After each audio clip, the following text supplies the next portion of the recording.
Power din, power. Anyway, what I'd like to discuss po sa inyo ngayon is something na we have been preparing for the past few months with the technical team ng VMobile. Ngayon, this is a partnership wherein actually ang mas maraming pag-develop dito yung gumawa is yung technical po ni VMobile. Now, this is actually presentation which we had dun sa BSA Towers. I'm not sure kung nandun yung iba, pero may mga slides dito na hindi nyo nakita siguro dun. So, yun nga, here, what we have is the real-time seeding of the commissions and reload of the LX load wallet. Yan po ang introduce natin so that alam na po natin lahat na pwede na siyang gamitin. I've just found out lang ngayon na yung ating Power Pay Plus ay wala pa pala dun sa ating encashment wherein may drop down siya. So we'll concentrate mo muna dun sa ating real-time reloading. So basically, what's GCash? Ang nabanggit ko po with regards, who is already using GCash o pala? Baka meron na rin mga gumagamit ng GCash, ano? So, for the benefit of those na hindi pa nakakaalam, it's also electronic money. And ang electronic money, katulad din po yan dun sa ating prepaid load. I'm sure yung sa prepaid load, sanay na tayo. Wherein, when you use prepaid load, before you can use yung cellphone natin, punta muna tayo sa tindahan, and then we purchase prepaid load. Once you have prepaid load in your cellphone, pwede nyo gamitin na yung cellphone for calls and texts. This is similar sa GCash. For you to be able to have GCash first in your account, ito muna yung pinaka-basic, is that you need to go to the cash-in, cash-out outlets. These are the GCash authorized outlets which we have all over the country. 50,000 ang total number po nito. Just to give you an idea lang para mas madaling tandaan, ang ating mga traditional outlets are the SM department stores. Yun yung pinakamalakas o pinakamarami since madalas o tayo, naka-standby din tayo dun sa SM. And then you also have the Villarica outlets, pangbunting pawn shops. You can go there and then yung actual cash natin, pwede natin ipagpalit ng GCash. So, it's basically the same as prepaid. When you go to the frontliner ng Villarica or Tambunting, sabihin mo sa kanila, imbis na prepaid ang sasabihin nyo, GCash po, gusto ko magkaroon ng GCash. You give them 1,000 pesos worth of GCash, and then they also text that to you, parang tinext po yun sa inyo. And then you receive that in the form of electronic money. Now, meron na kayong GCash sa cellphone nyo. And you can already do all the functionalities which I am going to be discussing. Primarily, yun nga, later on, yung real-time reloading. In terms of security, it's also just like an ATM. Meron siya 4-digit MPIN, and then all transactions are electronically recorded. You can make a record of that. Pakita ko sa inyo din. And then for bill pay, wala hong service charges. And then for you to be able to have GCash dun sa inyong account, again, wala hong charges na pinapataw po dyan. Of course, in terms of convenience, mas madali po na meron tayong GCash because later on, you'll be able to see na ang dami hong mga transaction na pwedeng gawin once you have GCash in your cell phone. So, ito na po. We've shown this slide to the network leaders previously. Now, you can already reload your LX wallet using GCash. Ito po ang ating syntax code, ay SMS command. Ito yung gawa niya po yan ni Mr. Mike Lu of our IT. Now, if you already have GCash in your wallet, ito po lang ang gagamitin natin. From what I know, dun sa mga banks, pagka tayo, kapag tayo ay nag-transact, nag-send tayo ng payment, sometimes it takes 8 hours. Kapag nag-bill pay kayo dun sa bangko, 3 hours. Dito po, the whole procedure will only take a few seconds. Seconds lang po ang pagkano niyan.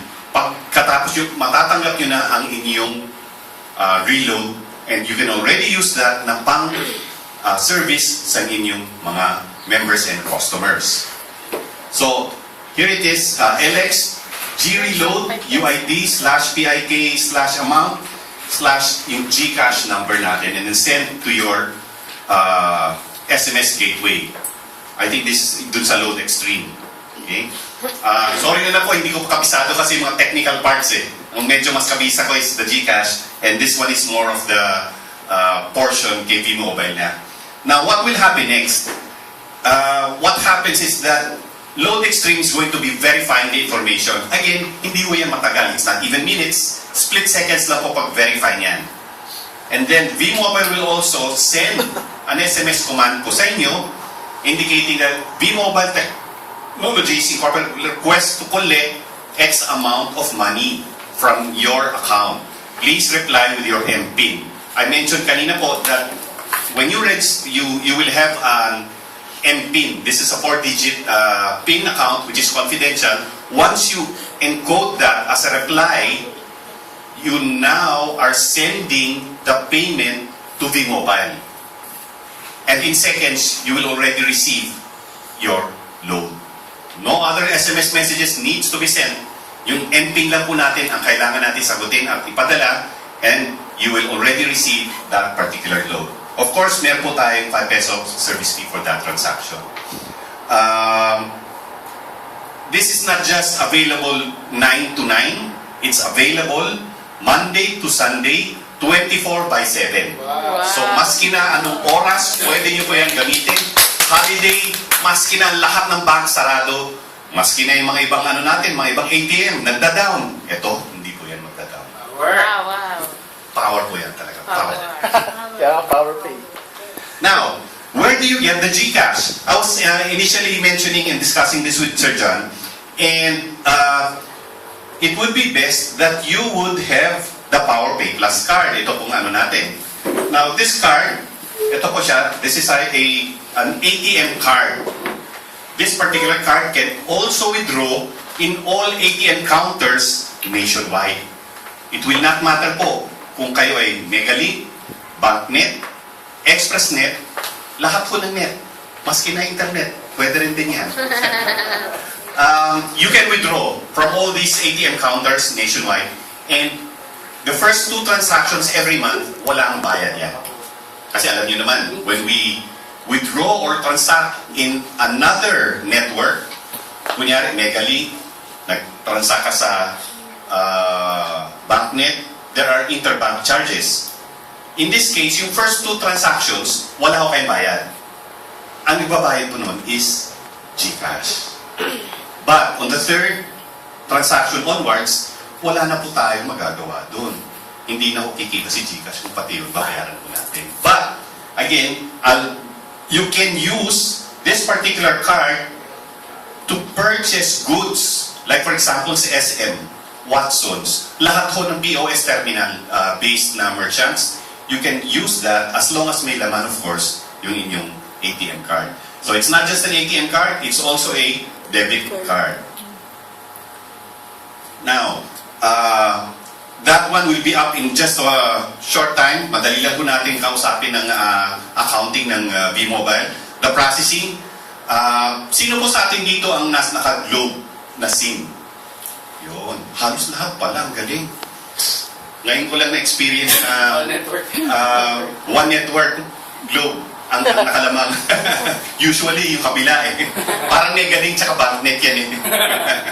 Anyway, for all those who are already in the Globe network, all you have to do is to register. I'll show you that later on kung paano po magre-register. And then, para makuha ninyo yung benefits ng Power Pay Plus, sa sign up po tayo, I'll be passing around a sheet of paper so that all you need to do is indicate there your name, birthday, address, and your existing mobile number if you want to use that para sa GCash Power Pay Plus. Kasi po, if you do not have a Globe SIM, we will need another Globe SIM. That one, I have a partner who is taking care of the SIM part.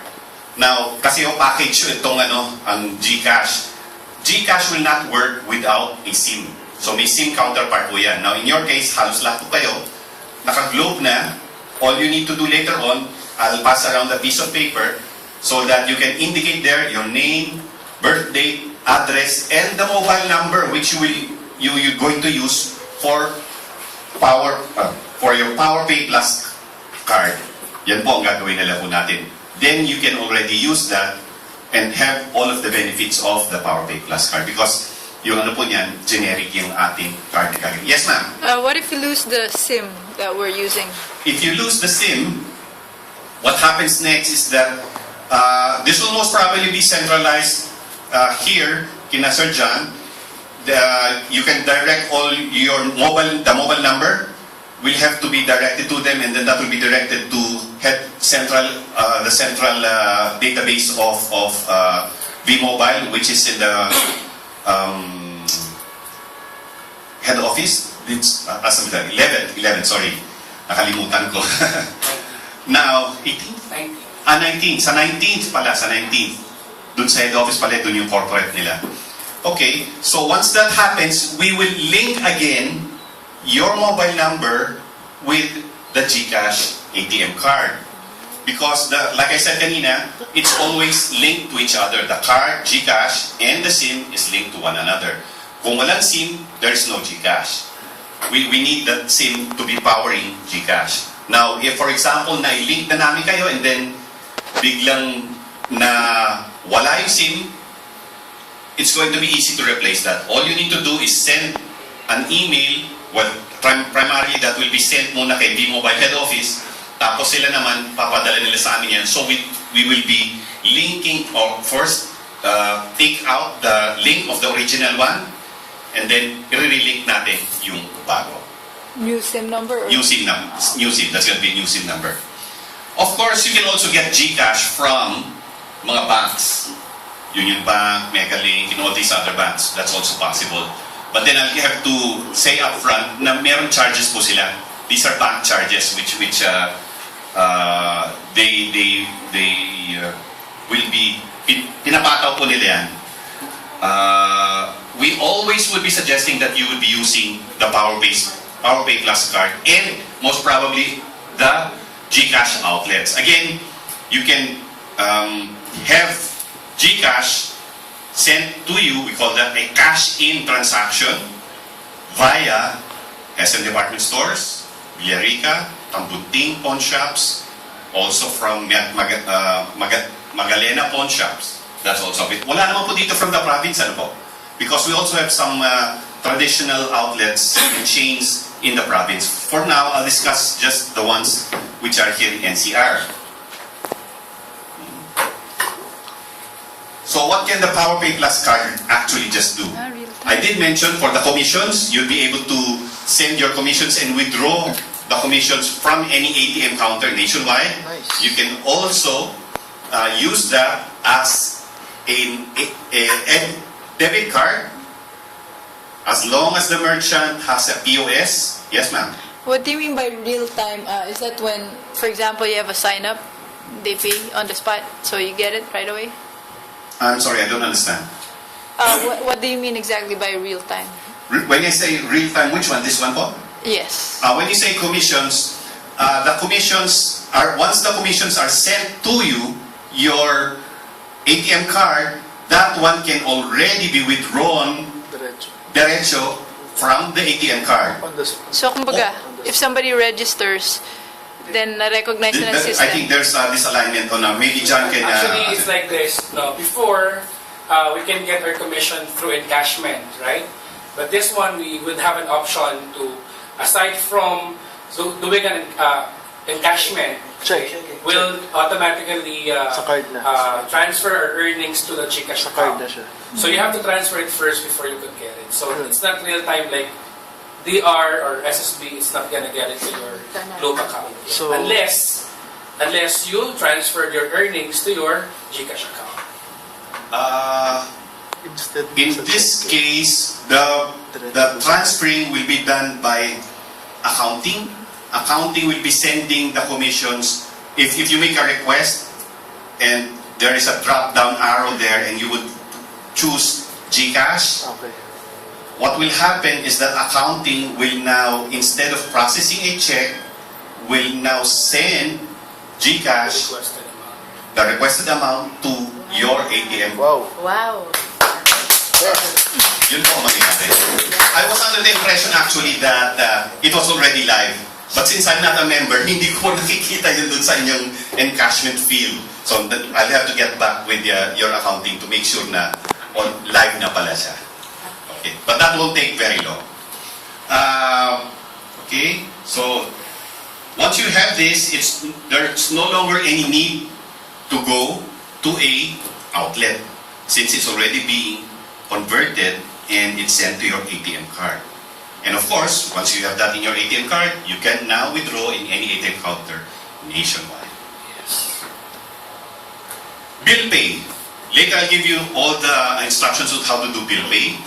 But the important thing of this is that as network people, I'm sure you're always in a rush, your schedule is always hectic, you're always attending to your members, so there's hardly any time to be going to your Bayad Center outlets, Meralco, Manila Water.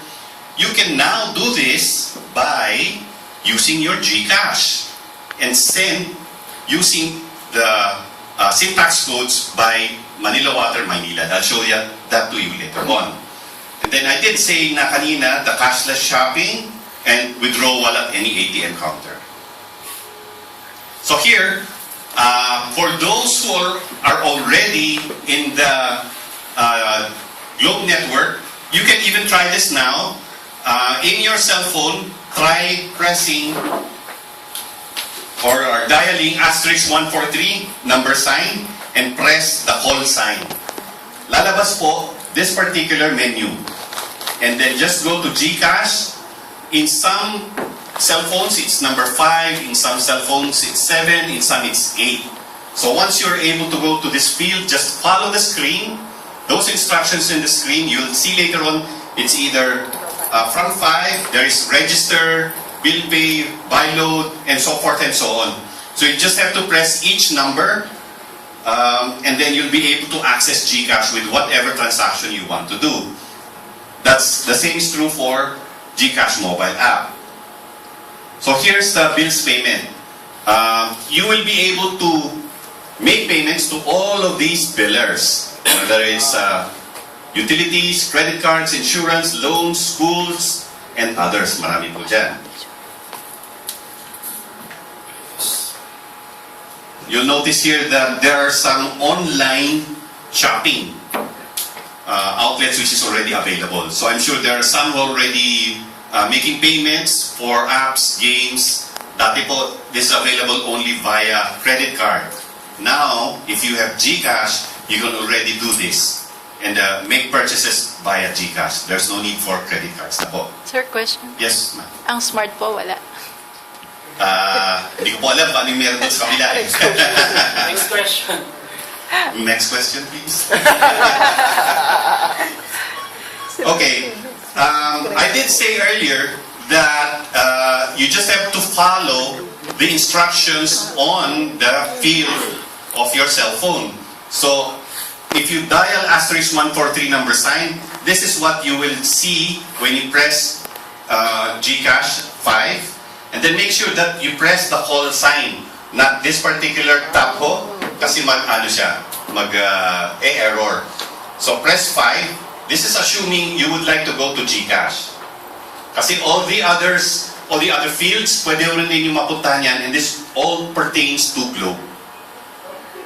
So this time around, what you want to do is bills pay. But then you'll notice here, marami pa pong fields na nandiyan dyan.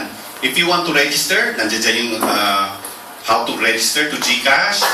If you want to send money, it's also there. Buy load, account, and then others. Dito po sa account, if you press 5, what you will see there is your balance, your last transaction. You'll be able to have an idea of your account already. You'll see here that there's buy load. I have to make mention that this is not part of the VMobile load, so wala po kayong credits dyan. But what I'd like to mention dyan is that I think meron din mga commissions na total. May lumalabas na 45 pesos, 75 pesos, less than 100 pesos, or maybe you receive some GCash or earnings which are less than 100. Obviously, hindi ho natin yan mawi-withdraw sa ating ATM. There are a lot who are just waiting para maipon yan.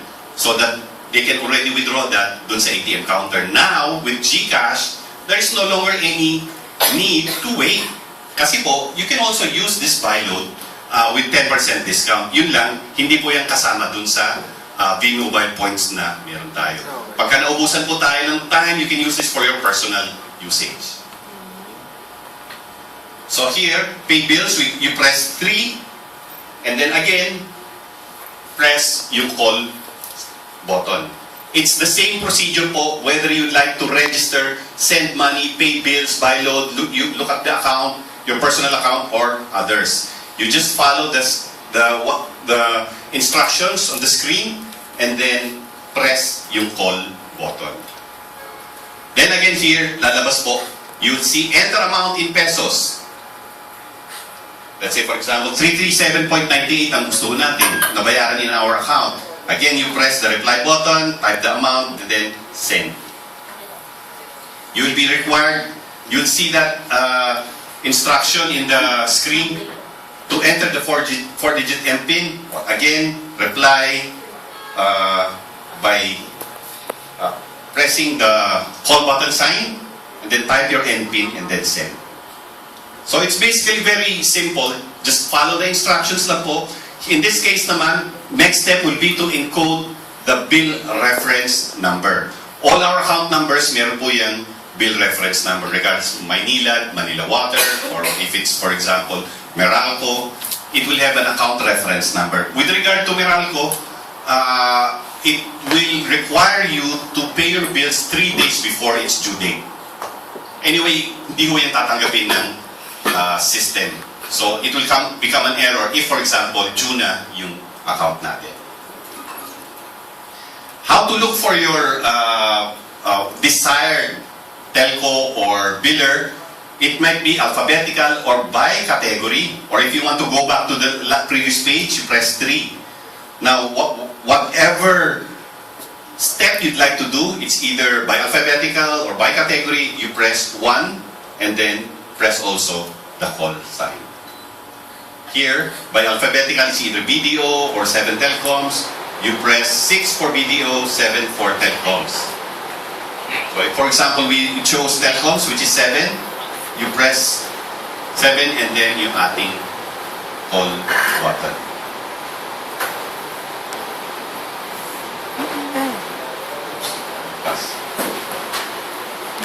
From here, for example, you press 7, Glow postpaid plans naman po, you press number 2, and then again you press the call button, and then send.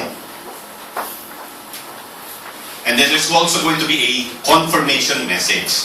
You have sent, for example, 1 peso of GCash to Globe Telecom, and all of these other information. Nandiyan po yan lahat. The most important item here is that you will be having a reference number.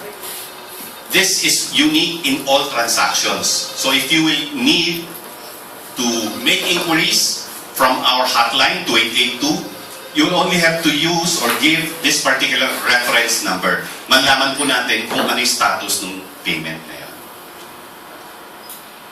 Again, yung confirmation message po natin, you will see that there. This is again, just like in the previous slides. For GCash, go to 5 and then press 5, the call button, then buy load in the event that meron tayong mga butal. I would again emphasize that do not use this for your business kasi hindi po yan magkaka-points tayo. But for convenience sake, pagka meron mga butal, pwede natin siya gamitin. So with that, I end my presentation. If there are any who would like to make any queries, mukhang may tanong si sir? Magkano yung maximum amount na pwede mong i-deposit sa... Maximum? The deposit is done by cash-in. Doon po sa mga Villarica, Tambunting outlets. And ang ano ho niyan, ang maximum for a regular subscriber on a daily basis is 40,000. 100,000 total accumulated for the month. Now, as a network leader, there are some arrangements which we can do para, are you sir exceeding na yung 100,000 monthly limit? Wow. Hindi, for example lang, Pagka nag-exceed po, meron po tayong magagawa na dyan. Okay. There's a special arrangement po na Magkano gagawin. naman yung, for example, magkano yung maximum withdrawal or maximum deposit mo for a day? For a day, as prescribed by Central Bank, it's 40,000.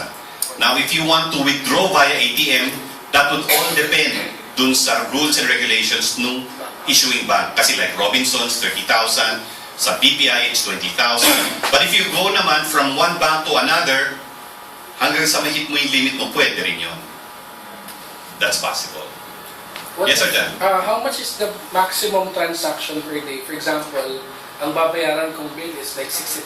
Would it allow 60? me 60,000 payment? It's a total of 40,000 only for a day. Pwede siya. So kung ang babayaran natin Meralco of this whole unit, hindi kakayanin. Meralco na mga individual accounts, sometimes mga 10,000, 15,000 residential, yun kaya pa yun. Wala problema siya. So 40,000 total accumulated in a day. 40,000 total accumulated for the day. 100,000 total accumulated for the month. Now kapag you're one of the network leaders na marami na talagang mga commission na talagang check na siya, we can do something about that. It's a special arrangement. Si Sir Chan yata, ganun yata yan niya. Lagpas 100,000. Never the first talk of that. Yes sir, meron pa ba tanong? Yes sir, yan. Sir, to register the Power Pay Plus GCash, right? You need a SIM. That's correct. So it could be any Globe SIM. Any Globe, TMC. Globe broadband. Parang, Pwede rin po. Pwede rin po yun.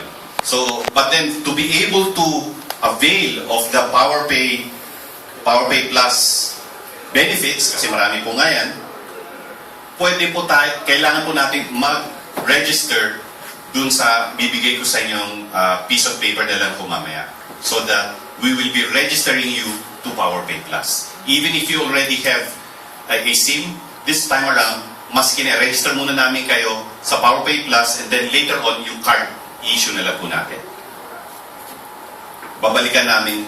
These are all your network. Yeah. Yeah. We will be centralizing that to you na lang siguro. May question pa po? So for example, sir, yung fill up natin na Power Pay na form ngayon, that would entitle us for Power Pay card. Correct. And do we have to pay, or if we have, how much? The charge for each card is 100 pesos.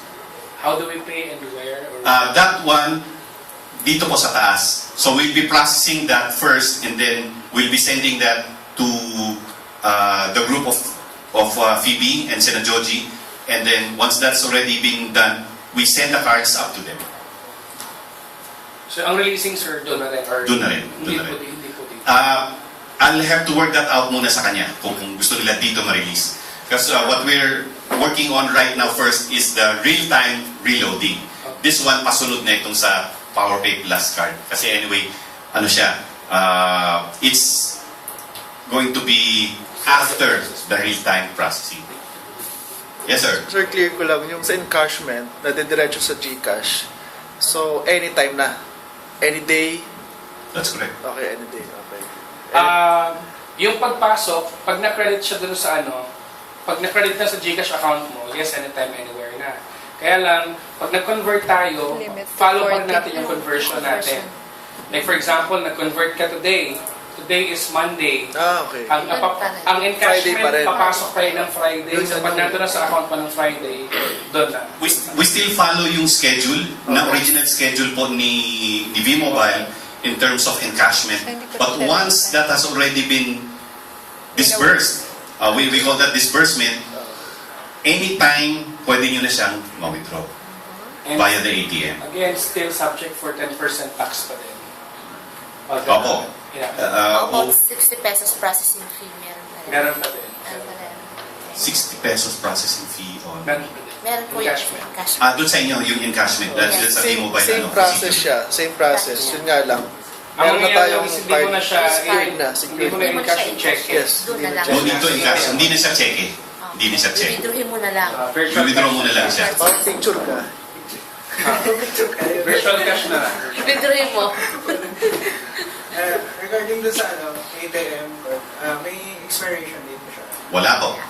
As long as you have that card, as long as hindi pa sira yung magnetic strip, you can use the card.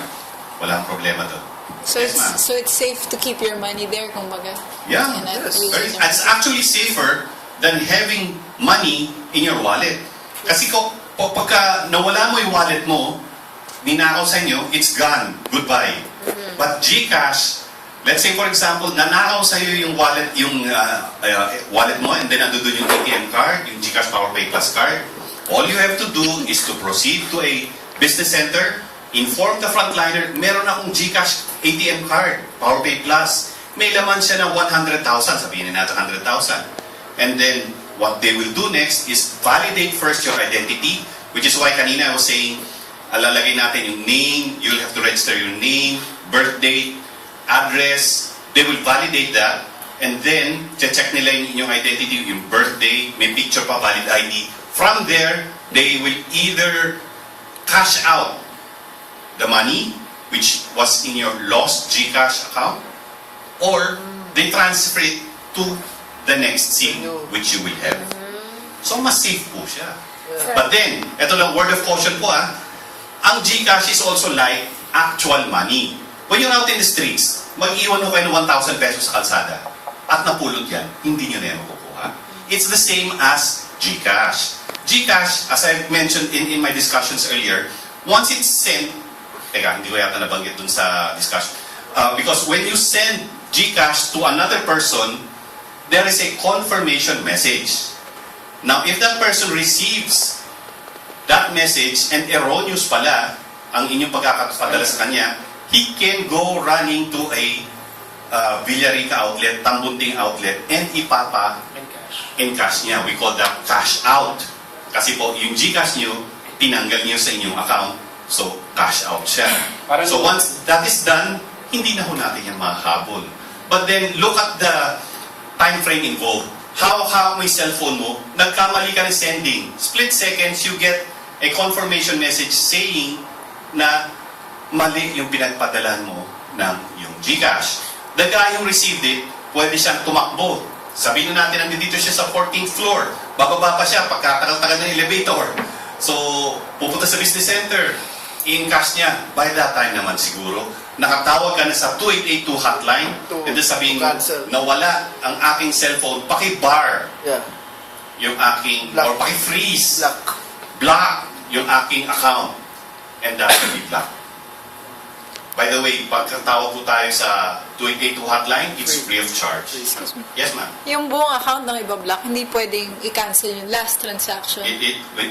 That's not how it is po. Hindi mo nila ma-identify po yun eh. The whole account will be blocked. So yun nga lang, wala na talaga yun. It will be frozen. Kumbaga parang yun kay Enrile. So, hindi na retrieve. Ay, hindi pala kay Enrile yung na-block. Hindi na mariretrieve yun. Hindi na mariretrieve. It will be frozen depending on how long the account owner will have it unblocked. So frozen lang siya, sir. Hindi siya Frozen lang. talaga. Barred lang po. Yung barred from movement of the account. Pero paano yung laman? Hindi nga po siya gagalaw. Frozen. Third question. Ilang pangalan po ang ilang account ang pwede kong pangalan sa akin? To be honest, maraming gumagawa because of the limit. Padagdag sila ng padagdag. 4, 5, 6, 7, 8. But as soon as those accounts multiply and dumami yung mga transactions, they will, our system will be able to recognize that, and we go back to you. Pupuntahan ka namin, tatawagan ka namin, and then sasabihin namin sa'yo, bakit ang dami ng itong accounts mo?